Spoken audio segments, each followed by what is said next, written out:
A single CIA operation in 1953 turned Iran from America's closest Middle Eastern ally into its most dangerous enemy. Today, these two nations stand on the brink of conflict over nuclear weapons, oil sanctions, and regional dominance. But this wasn't always the case for decades. Iran was America's regional policeman and most reliable partner. Here's the complete story of how the United States and Iran became enemies, and why this conflict could reshape the entire Middle East. This 70-year rivalry isn't just ancient history, it's the key to understanding modern geopolitics. From global oil prices to nuclear proliferation, from Israel's security to China's energy supplies, the US-Iran conflict affects every major international issue today. To understand why these nations are locked in confrontation, we need to go back to when America first intervened in Iranian politics and created the conditions for decades of mutual hatred.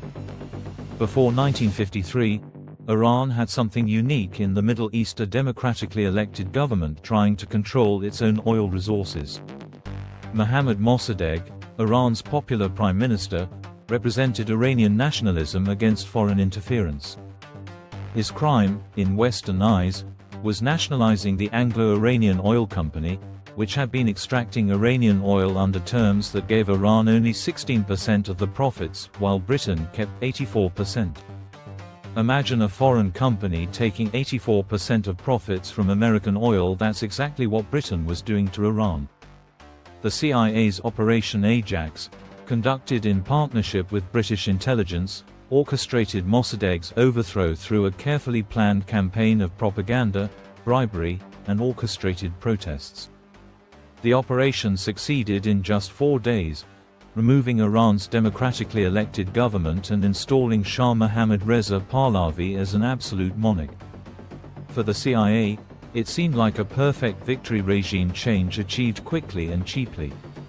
The Shah became America's most reliable Middle Eastern ally, purchasing billions in American weapons, providing oil at favorable prices, and serving as a regional policeman against Soviet influence.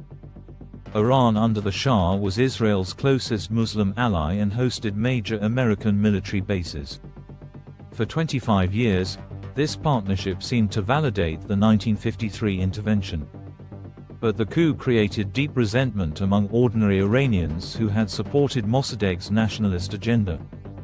The Shah's secret police, Savak, trained by the CIA and Israeli Mossad, brutally suppressed opposition through torture, imprisonment, and execution. Iran's oil wealth flowed to Western companies and the Shah's elite supporters, while most Iranians remained impoverished. Iranian opposition centered around Ayatollah Ruhollah Khomeini, a religious scholar who denounced both the monarchy and American influence.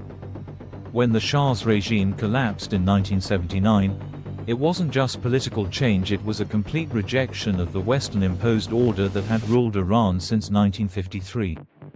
The Iranian Revolution transformed Iran from America's closest ally into its most dedicated enemy practically overnight. The revolutionaries who seized power had lived through decades of American support for the Shah's dictatorship. They viewed the United States not as a distant superpower, but as the force directly responsible for their oppression. The hostage crisis that began in November 1979 crystallized this mutual antagonism. When Iranian students seized the American embassy in Tehran and held 52 Americans hostage for 444 days, they were settling scores for 1953. The hostages became symbols of American interference in Iranian affairs, while Americans saw Iran as a terrorist state that violated international law. The crisis dominated American television for over a year, creating lasting images of Iranian mobs chanting "Death to America" while burning American flags. This personal humiliation shaped American policy toward Iran for decades. The hostage crisis didn't just end Jimmy Carter's presidency, it created a bipartisan consensus that Iran was a rogue state requiring containment and pressure. Every American president since 1979 has viewed Iran through the lens of the hostage crisis, making normal diplomatic relations nearly impossible. Iran's geographic position makes this conflict far more dangerous than typical diplomatic disputes. Iran controls the Strait of Hormuz, through which 20% of global oil passes daily. Iranian threats to close this waterway can spike oil prices worldwide within hours. Iran's ability to disrupt global energy supplies gives it leverage far beyond its military strength. The conflict expanded through proxy warfare across the Middle East. Iran began supporting Shia militias, terrorist groups, and anti-American forces throughout the region. Hezbollah in Lebanon, funded and trained by Iran, became the world's most sophisticated terrorist organization. Iranian support for Hamas in Gaza and various Shia militias in Iraq put American allies and interests under constant threat. These proxy conflicts allow Iran and America to fight each other without direct confrontation, but they've destabilized the entire Middle East. Iran's nuclear program represents the most dangerous escalation of this conflict. Beginning in the 1980s, Iran secretly developed nuclear technology that could produce weapons-grade uranium. Iranian leaders insist the program is peaceful, but the secrecy surrounding it, combined with Iran's threats against Israel, convinced Western intelligence agencies that Iran seeks nuclear weapons capability. A nuclear-armed Iran would fundamentally alter Middle Eastern power dynamics and could trigger nuclear proliferation throughout the region. The geography of nuclear confrontation makes this especially dangerous. Iran sits between American forces in Afghanistan and Iraq, with American naval bases throughout the Persian Gulf. Iranian missiles can reach every American military installation in the region, while American forces can strike Iranian nuclear facilities within hours. This creates a use it or lose it dynamic where either side might feel pressured to attack first during a crisis. But here's something most people don't realize about this conflict. Tell me in the comments below. Did you know that Iran and America actually cooperated against the Taliban after 9/11? Despite decades of hostility, both nations shared an interest in defeating the Taliban and al-Qaeda. Iranian intelligence provided crucial support for American operations in Afghanistan, showing that cooperation is possible when interests align. What do you think it would take for these nations to overcome their historical grievances? Share your thoughts in the comments. Different American presidencies have taken distinct approaches to Iranian containment. Barack Obama pursued diplomatic engagement, culminating in the 2015 nuclear agreement that temporarily limited Iran's nuclear program in exchange for sanctions relief. Donald Trump abandoned the nuclear deal and implemented maximum pressure sanctions designed to cripple Iran's economy and force regime change. These sanctions cut Iranian oil exports by 80% and collapsed the Iranian currency, but rather than forcing Iranian surrender, maximum pressure escalated the conflict to its most dangerous level since 1979. The economic warfare dimension reveals how globalized this conflict has become. American sanctions don't just affect Iran, they impact every country doing business with Iran, including close American allies. European companies face billions in fines for violating Iran sanctions. China and Russia increasingly challenge American sanctions as economic imperialism.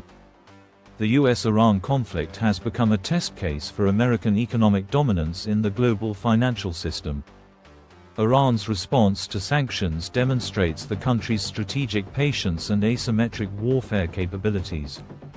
Unable to match American military power directly, Iran developed forward defense, using proxy forces throughout the Middle East to threaten American interests far from Iranian borders. Iranian-backed militias control parts of Iraq, Syria, Lebanon, and Yemen. This network allows Iran to retaliate against American pressure without risking direct confrontation on Iranian territory. The Israeli factor significantly complicates US-Iran relations because Israel views Iranian nuclear capabilities as an existential threat. Israeli leaders have repeatedly threatened preemptive military strikes against Iranian nuclear facilities, potentially forcing America to choose between supporting its closest Middle Eastern ally or avoiding regional war. Iran's support for Hamas and Hezbollah, combined with threats to wipe Israel off the map, convinced Israeli intelligence that Iran seeks Israel's destruction regardless of nuclear capabilities. Saudi Arabia's rivalry with Iran adds another dimension because both nations compete for Islamic leadership and regional dominance. The Saudi-Iranian rivalry combines religious sectarianism, ethnic nationalism, and geopolitical competition for regional influence. American alliance with Saudi Arabia automatically puts America on one side of this ancient rivalry, making American-Iranian rapprochement more difficult. Recent developments suggest this conflict may be entering a new phase as regional power dynamics shift. Chinese economic partnership with Iran reduces the effectiveness of American sanctions. Russian military cooperation with Iran shows how sanctioned nations can support each other. These changing dynamics suggest the conflict may become part of broader great power competition rather than remaining a bilateral dispute. Understanding this conflict's historical roots explains why simple solutions don't work. Iran's hostility toward America isn't irrational hatred, it's the predictable result of decades of interference, including the overthrow of Iran's democracy. American suspicion of Iran isn't mere prejudice, it's based on genuine security concerns about nuclear weapons and regional stability. Both nations have legitimate grievances that make compromise difficult but not impossible. The path forward requires acknowledging historical injustices while focusing on mutual interests. Both nations benefit from stable oil markets, Middle Eastern peace, and preventing nuclear proliferation. Successful diplomacy would require Iranian acceptance of nuclear limitations and American acceptance of Iranian regional influence within agreed boundaries. This conflict matters far beyond Middle Eastern politics because it tests whether diplomacy can resolve deep historical grievances or whether nuclear proliferation and proxy warfare represent the future of international relations. The precedent set by US-Iran relations influences how other nations view American power and commitment to diplomatic resolution of international disputes. The US-Iran conflict represents one of the most complex and dangerous rivalries in modern international relations, combining historical grievances, religious differences, geopolitical competition, and nuclear risks in a potentially explosive mixture. Understanding this conflict's origins in the 1953 coup helps explain why simple solutions have failed and why resolution requires addressing fundamental questions about sovereignty and great power responsibility. What do you think is the most likely outcome for US-Iran relations? Will diplomatic engagement eventually succeed, or are these nations destined for continued confrontation? Share your analysis in the comments below and let me know what other complex geopolitical relationships you'd like to see analyzed. Don't forget to subscribe for more deep dives into the historical conflicts that shape today's world, because understanding the past is essential for navigating the future. Thanks for watching.